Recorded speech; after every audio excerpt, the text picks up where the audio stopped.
қазір Қызылқоға ауданы аумағындағы Ембімұнайгаз акционерлік қоғамына қарасты Кенбай кен орнына келе жатырмыз.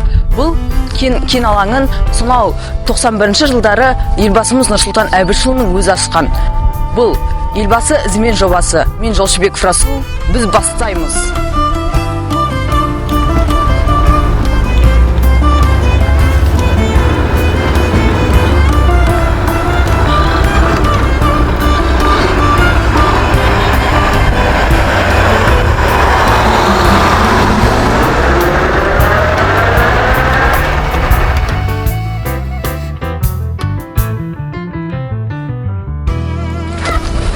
Армысыздар, бұл елбасы ізімен жобасы.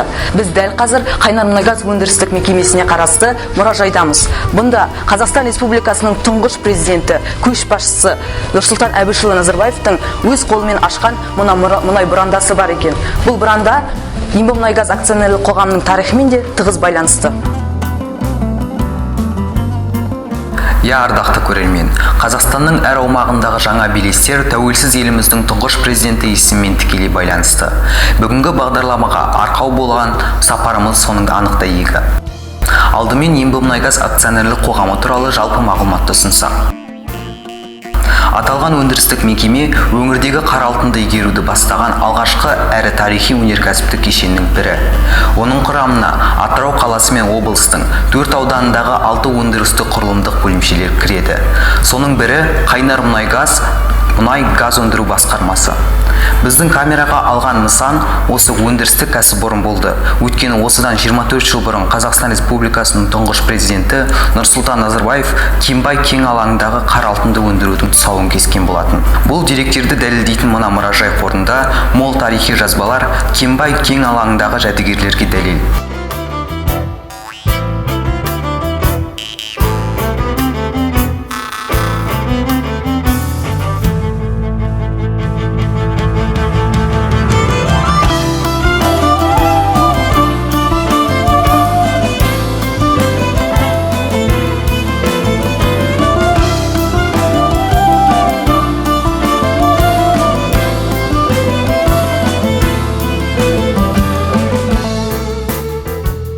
Мұражайдағы ақпараттармен танысқан соң, мен тұңғыш президентіміз аяқ басқан нысанға бет алдым.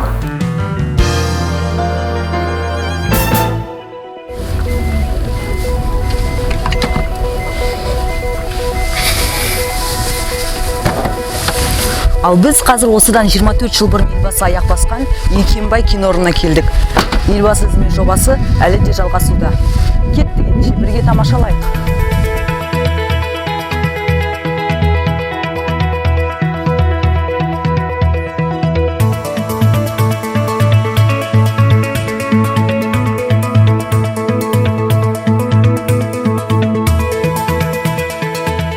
Нысанды Қазақстан Республикасының тұңғыш президенті Нұрсұлтан Әбішұлы Назарбаев 1996 жылы маусым айының 10 жұлдызында осы сырманы өз қолымен ашқан болатын.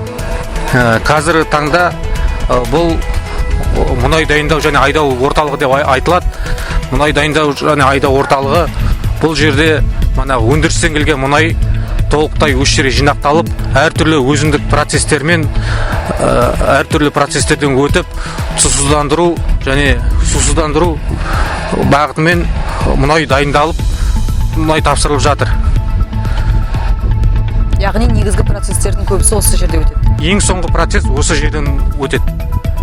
Қайнар-Мұнайгаз басқармасы бойынша осы жерге өндірістен өндірілген мұнайдың бар осы жерге жинақталып, осы жерден дайындалып, жаңағы арнайы мұнай өзінің мұнай жинақтау қазандарына жиналып, сол арнайы процесс осы жерден өтеді толықтай. Елбасының ашқан сырмасына ең алғашқы 96 жылы Қотыртас кен орны ашылып, ел игілігіне пайдалануға берілді. Қазіргі таңда осы Қотыртастан өндірілген мұнай осы сырма арқылы, мұнай газ айырғыш арқылы өтіп жатыр.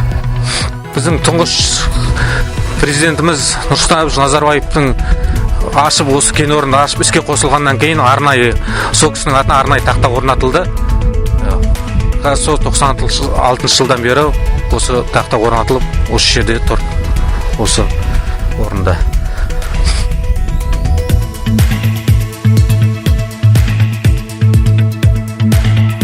енді сол 1996 жылдан бері бірталай технологиялар мен талаптар өзгерген шығар. Сол жайында айтып берсеңіз. Әрине, 1996 жылы бұл жерде мұнай газ айырғышы және газ айырғышы арнайы отстойник блочный нефти, ОБН, отстойник горизонтальный, КСУ, конечная температурная установка арнайы, сосын сұйық қойма, сосын 4 қазан ғана болған бұл жерде. Қазір таңда мұнай өндіру көлемі ұлғайғаннан кейін бұл жерде тағы да қосымша сұйық қойма қазандары салынды, және 300 белі қондырғысы қондырылды. Бұл жерде мұнай жаңағы топырағын, газын, суын бөлетін тағы қосымша қондырғылар қондырылды. Бұл жерде мынандай ешқандай инфрақұрылымдар көп дами қоймаған мезгіл, жатақхана, жаңағы ас үй, жаңағы ешқандай столовый асханалар салынбаған мезгіл. Ол кезде киіз үймен сондай немен ғана қарсы алдық манағы президентімізді. Қазір ол жерде сол жылдары еңбек еткен адамдарымыз әлі бар.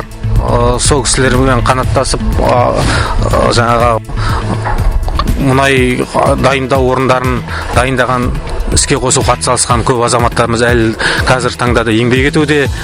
Мына қазір 90 жылдан бері қарай енді тағы да дамып, Шығыс Молдовия кен орындары ашылып, тағы да ұлғайып, мұнай өндіру көлемі Қазақстан экономикасының дамуына үлкен үлесін қосып келе жатқан Қайнар мұнай газ мекемесі қазір таңда ұлттық компанияның шығарған алтын ережесіне сәйкес техника қауіпсіздігін сақтай отырып, мұнай өндіру, дайындау жұмыстары жалғасын тауып жатыр. Ембімұнайгаз акционерлік қоғамы өндірілген мұнайды ішкі нарыққа жіберумен қатар экспортқа да шығарады. Ішкі нарыққа мұнай Қазақстан Республикасы мұнай өңдеу зауыттары арқылы жеткізіледі. Ал экспортқа мұнай екі негізгі маршрут Каспий құбыр консорциумы және Өзен Атырау Самара құбыр желілері арқылы шығарылады. Тауарлық газ жобасы Қазақстан Республикасы газ және газбен қамту саласындағы ұлттық оператор Қазтрансгаз акционерлік қоғамы арқылы жүзеге асады. Ембімұнайгаз акционерлік қоғамы 2012 және 2019 жылдың қорытындысы бойынша республиканы және жергілікті бюджетке салық төлемдері ретінде 1 триллион теңгеден астам, өңірдің инфрақұрылымын дамытуға 4,3 миллиард теңгеден астам қаражат аударды. Жер қойнауын пайдалану жөнінде келісімшарттар аясында бөлінген қаржыға Ембімұнайгаздың өндірістік бөлімшелері орналасқан аудандарда балабақшалар, мәдениет үйлері, дене шынықтыру сауықтыру кешендері, мектептер, бюджеттік мекеме қызметкерлері үшін баспана құрылыстары және тағы да басқа әлеуметтік нысандар салынып, күрделі жөндеу жұмыстары жүргізілді. Қуантатыны сол, компания өкілдері біздің мектептің игі серіктестерінің бірі. Өйткені Назарбаев зияткерлік мектептерінің туған елге тағзым сынды жобаларында ұдайы қолдау көрсетіп жүрген акционерлік қоғам бірнеше жыл бұрын ашылған виртуалдық мұражайды ұсынып келеді. Мұнда оқушылар аймақтағы қара алтынның тарихы туралы танысуға, мамандармен тілдесуге жақсы мүмкіндік алып отыр. Ембімұнайгаз акционерлік қоғамы болашаққа сеніммен қарайды. Жинақталған бай тәжірибе мен білікті ұжымның арқасында компания алға қойған барлық міндеттерді абыройлы орындамақ.